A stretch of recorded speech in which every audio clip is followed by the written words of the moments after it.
আমার চ্যানেলে সবাইকে জানাই স্বাগত। এই যে আমরা একটা জায়গার উদ্দেশ্য করে বেরিয়েছি, যেখানে আমরা যাচ্ছি সেটা তোমরা সবাই দেখতে পাবে আস্তে আস্তে। কিন্তু ভালো, খুবই সুন্দর একটা জায়গা, খুবই সুন্দর, যেটা তোমাদেরও পুরো পছন্দের একটা জায়গা, প্রত্যেকটা মানুষের পছন্দের জায়গা। এবার ট্রেনের টিকিটে দেখছিলাম যে আমাদের কত নম্বর বগি পড়েছে, ওর জন্য সবাই ট্রেনের বগির নাম্বার খুঁজছিলাম, সিরিয়াল নাম্বার দেখে। তারপরে দেখলাম যে লাস্টের দিকে আমাদের নাম্বারটা পড়েছে, তা আমরা হাঁটতে হাঁটতে চলে যাচ্ছিলাম। আর আমরা ফ্যামিলি সহ গেছিলাম, আমি, বড় ননদ, তারপর আমার গলু, তারপর আমাদের বড় ননদের মেয়ে ছুটকি, তারপর আমার শাশুমা, ছোটো মা মানে ছোটো শাশুড়িমা, এটা হলো আমার ছোটো ননদ। ও খুবই ভালো, মানে কুচ্ছিঙ্গি। আর ছোটো ননদের মেয়ে, বড় নন্দ জামাই আর ছোটো নন্দ জামাই। তারপরে আসবে আমার দাদা, সবচেয়ে লাজুক একটা ছেলে। তারপর আমাদের ট্রেন রওনা দিল, যেখানে যাওয়ার উদ্দেশ্য করছিলাম। সেখানে যাওয়ার আগেই আর এক মায়ের সাথে দেখা, মা ভবতারিণীর দর্শন, মানে দূর থেকেই তার মন্দির দেখা যাচ্ছে। তারপরে গঙ্গা, তারপরে দাদুটা সাইকেল চালানো আমার খুব ভালো লেগেছিলো, তাও জোন করে পাইনি। তারপর সবাই গ্রুপ মিলে বললাম যে হাই বলে দাও। আর আমি আমার দাদাকে প্রচুর ভয় পাই, মানে ছোটো মাসি শাশুড়ির ছেলে দাদা হয়, ওকে প্রচুর ভয় পাই। ওকেও বলিনি যে হাই করার কথা, আমি সবাইকে বলেছি। ওই নন্দের জামাই ওই দাঁড়িয়ে আছে। তারপরে এসে গেল আমাদের ছোট্ট একটা শিপ। আর আমার বড় জামাই প্রচুর রসিকতা, উনি এত আর কি ঠাট্টা মারতে পারে। ওই বাচ্চা ছেলেটাকে বলছে একটা বিড়ি খাবো 5 টাকা দেয়। তারপরে আমরা ট্রেন থেকে নেমে গেলাম। ট্রেন থেকে নামার পরে এবার টোটো ধরার উদ্দেশ্য। আমাদের টোটোতে পার মাথা 30 টাকা করে নিয়েছিল। এই যে দেখতে পাইলে আমরা কোথায় যাচ্ছি, আমরা যাচ্ছি তারাপীঠে। আর এখান থেকে যে তুমি দেখতে পাচ্ছ যে ওই লোগোটা থেকেও 1.5 ঘন্টা লাগে তারাপীঠে আসতে। তারপরে আমরা চলে আসলাম হোটেলে, ডলফিনের সামনে কিশোরী হোটেল। খুবই ভালো ছিল, ব্যবহার যেমন খুবই ভালো, মানুষগুলোও খুবই ভালো। ওনারাই আমাদের তারাপীঠের মন্দিরে পৌঁছানোর জন্য সবই ব্যবস্থা করে রেখেছিল। তারপর আমরা রেস্ট নিচ্ছিলাম, আর আমার দিদি পুরো রুমের কীরকম পরিস্থিতি সেটাকে বলছিল যে কতটা ভালো। আর আমাদের বাড়ির সবাই রুমে চাদর থাকে ঠিকই, কিন্তু তবুও বাড়ি থেকে চাদর নিয়ে যেতেই হয়, বিছনার চাদর, না এদের ঘুম হয় না।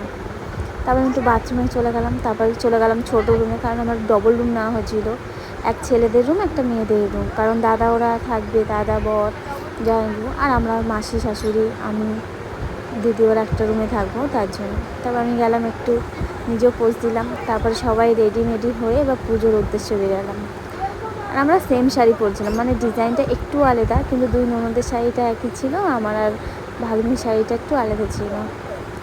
দেখো সবাইকে কেমন লাগছে। আরও যারা ছিল তারা ক্যামেরায় বন্দি হয়নি, কারণ তারা হেভি তাড়াহুড়ো তো। এই যে দাদাটা পিঙ্ক কালার যে শার্ট, পিঙ্ক না এটা যাই হোক কিছু একটা কালার বলে, যেটা আমি জানি না, তোমরা যদি জানো তাহলে একটু কমেন্টে বলে দিও যে কী কালারের শার্ট, মানে গেঞ্জি পরা আছে, টি শার্ট যেটাকে বলে।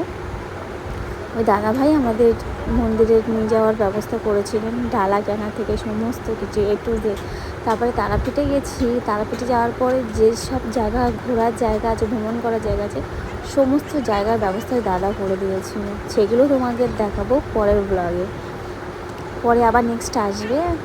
আর এটা আমাদের মে মাসের 8 তারিখের ভিডিও ছিল, সেটা আমি এডিট করার সময় পাইনি, তাই আর এডিট করিনি। এসে গেছি দোকানে, যেখান থেকে আমরা ডালা কিনবো। আর ওগুলো ছোটো ছোটো সব ব্রাহ্মণ, সবাই পুজো করে।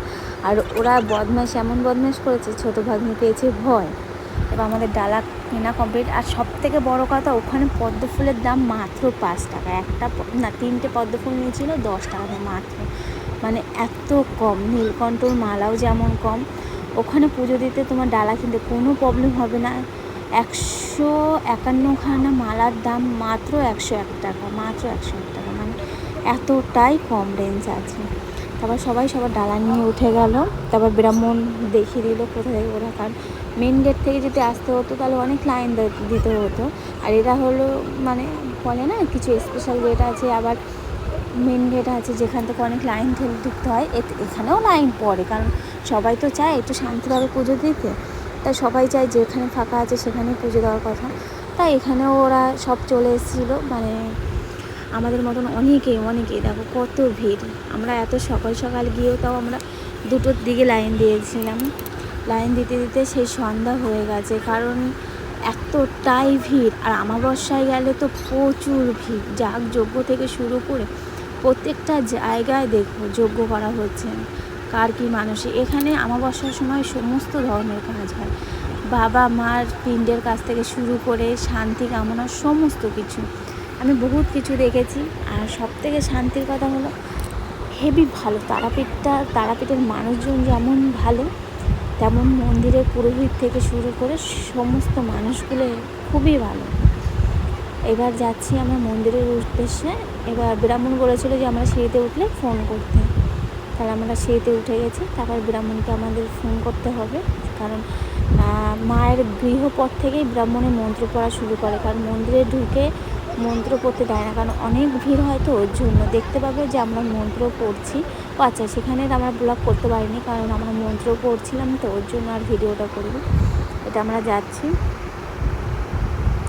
আস্তে আস্তে সবই দেখতে পারবে। খুবই ভালো জায়গা, যারা যারা তারাপীঠে যাওনি তারা একবার হলো গিয়ে ঘুরে আসবে। এত ভালো একটা শান্তির জায়গা, যেখানে আমরা গিয়ে মনে হয় 2টো পর্যন্ত আমরা ঘুরেছি, মানে বাইরে ঘুরেছি শ্মশানে। আর সঙ্গে অমাবস্যা ছিল, সঙ্গে প্রচুর ভিড় ছিল, প্রচুর ভিড়। আর আমাকে শ্মশানে যেতে দেয়নি। এই যে আবার উঠছি, মানে পুরো একদম ভুলভুলাইয়ার মানে প্রচুর দিক ঘুরে এদিক ঘুরো টার্নিং মোড় ঘুরো। এত ভালো একটা জায়গা দিয়ে পৌঁছেছি। তারপরে এই যে সবাই যার যার মানসিক আছে, বা কাউকে বাবা মার শান্ত কামনা করার জন্য সেই সমস্ত কিছু A to Z ঘুরছে প্রত্যেকটা জায়গায়। তার মধ্যে আমরা যাচ্ছিলাম, তার মধ্যে একটা পাঠা বলিও হয়েছে, যেটার আওয়াজ আমি শুনতে পেয়েছিলাম, কিন্তু দেখাতে আমরা পারিনি। ওইখান নিচে যেখানে আমি পরে দেখাবো, যেখানে পাঠা বলি হয় সেখানে। এটা হলো মায়ের পুজো দিতে গেলে একটু কিছু লাগে প্রসাদ, যে প্রসাদটা প্রত্যেকটা জায়গায় আছে। তা ওটা আমার বর শয়তানি করে একটু জুম করে নিয়েছে। এই যে মায়ের গর্ভগৃহ, এখান থেকেই আমাদের শুরু করে দিয়েছিল যে পুজো করা, মানে মন্ত্র পড়া। তারপরে মায়ের মেন গেটে ঢুকতে গিয়ে এত ঠেলাঠেলি ভাবতে পারবে না, কিন্তু শান্তি, প্রচুর শান্তি। প্রথমেই মায়ের চরণ পড়বে, এখানে তুমি ধরে যেভাবে ইচ্ছা জড়িয়ে ধরে যেভাবে ইচ্ছা তুমি পুজো করতে পারো। মাকেও জড়িয়ে ধরতে পারো, যখন ফাঁকা টাইমে যাবে তখন মাকেও তুমি জড়িয়ে ধরে শান্তি ভাববে, তুমি মার কাছে যা ইচ্ছা কামনা করতে পারো, যা ইচ্ছা, মানে এতটাই ভালো। শুধু এখানে অমাবস্যার দিন ছিল তাই এত ভিড় ছিল, মায়ের ওইটুখানে ফটো নিতে পেরেছি। তারপরে আমরা ধূপকাঠি মোমবাতি জ্বালানোর জন্য বাইরে চলে আসলাম, কারণ ধূপকাঠি মোমবাতি ভিতরে তো জ্বালাতে দেয় না, এটা তো প্রত্যেকটা জায়গায় হয়ে গেছে, কারণ দুর্ঘটনা ঘটতে তো বেশিক্ষণ লাগে না, তার জন্য বাইরে সবাই এখন ধূপকাঠি মোমবাতি। তা আমি মন্দির না ঘোরার আগে ধূপকাঠি জ্বালিয়ে দিয়েছিলাম। তা দিদি ওরা পরে যাচ্ছিলো মন্দির ধূপকাঠি জ্বালাতে, আর আমি মন্দিরগুলো ঘুরে নিচ্ছিলাম, কোথায় শিব ঠাকুর আছে, কোথায় কী আছে। এই যে তোমাদের এখন দেখাচ্ছে, দেখো সব জায়গায় যজ্ঞ হচ্ছে, মহিলারাও যজ্ঞ করছে, মানে। আর এখানে হয়েছিল পাঠা বলি, যেটা উপর থেকে শুধু আওয়াজটাই শুনতে পেয়েছিলাম যে এখানে বলি হয়েছিল, কারণ মানসিক ছিল সেই কারণে। আর আমিও বলছিলাম যে এখনও কেউ পাঠা বলি দেয়, কারণ এখনও তো জীব হত্যা মহাপাপ, তবুও পাঠা বলি দেয়। তা বলছে যাদের মানসিক আছে তাদের তো দিতেই হবে। তা আমি বলেছিলাম যে ছোটোখাটো জিনিস থেকে কিছু তো এখন বলি দেয়, এখন তো ফল আছে সেইগুলো বলি দেয়। তা বলছে ওদের আছে। তারপরে হচ্ছিলো আরতি হয়েছিল একটা 7টার সময়, আর একটা মনে হয় 9টার সময়, যতটা সময় আমি ভুলে গেছি। তা আরতির সময় বলেছিল ওখানে গিয়ে দেখো, তার আরতি, কিন্তু আরতিটা দেখা যায় না, এত মানুষের ভিড়ে দেখাই যায় না। দেখানো হবে, কারণ CCTV ক্যামেরায় ওনারা বাইরে থেকে দেখানো হয় যেখানে পুজো আসছে। আমি সেটাও তোমাদের ধরে তুলেছি, কারণ ওখানে বসেছিলাম। এখানে মায়ের আরতি দেখা যায়, এখানে বসে আমি চারিদিকের ভিডিও করছিলাম, কারণ যত সন্ধ্যা হচ্ছিলো তত মানুষজন ভিড় জমছিল প্রচুর। দেখো, আর যতটা পারো যদি যাও, খুবই ভালো একটা জায়গা, খুবই, যেমন খাবার দাবার প্রচণ্ড ভালো। এই যে এখানে পুজো মায়ের সিসিটিভি ক্যামেরা, এখান থেকে পুরো কষ্ট বোঝা যাচ্ছে। দেখো কত সুন্দরভাবে মাকে পুজো দেওয়া হচ্ছে। দেখো যে মালা পাচ্ছে না তাকেও মালা দিয়ে দেওয়া হচ্ছে, কারণ সবাই তো হাতে পায় না, কারণ মায়ের কাছে অনেকটা দূর থেকেই হয়। এই যে তারপরে আমাদের প্রসাদ বিতরণ হচ্ছিলো, তো আমরাও গিয়ে একটু প্রসাদ খেয়ে নিলাম। খুবই ভালো, খুবই ভালো। আর আমার তো খুবই ভালো লাগে, মানে খিচুড়ি প্রসাদ হলে তো যেখানে দেবে আমি সেখানেই বসে পড়বো। আমার কোনো ওই অনেকের আছে যে খারাপ লাগে, আমার সেই সব কিছু না, আমার প্রসাদ হলেই হবে। তারপর একটু দূর থেকে যেখানে প্রসাদ গ্রহণ করেছি সেখান থেকে একটু দূর থেকে নিলাম। তারপরে আরেকটা মায়ের মন্দিরে যাচ্ছিলাম, দেখছিলাম আরতি হচ্ছে, গেলাম। আরতি হচ্ছিলো, আরতি দেখছি, খুবই সুন্দর এই একটা দৃশ্য।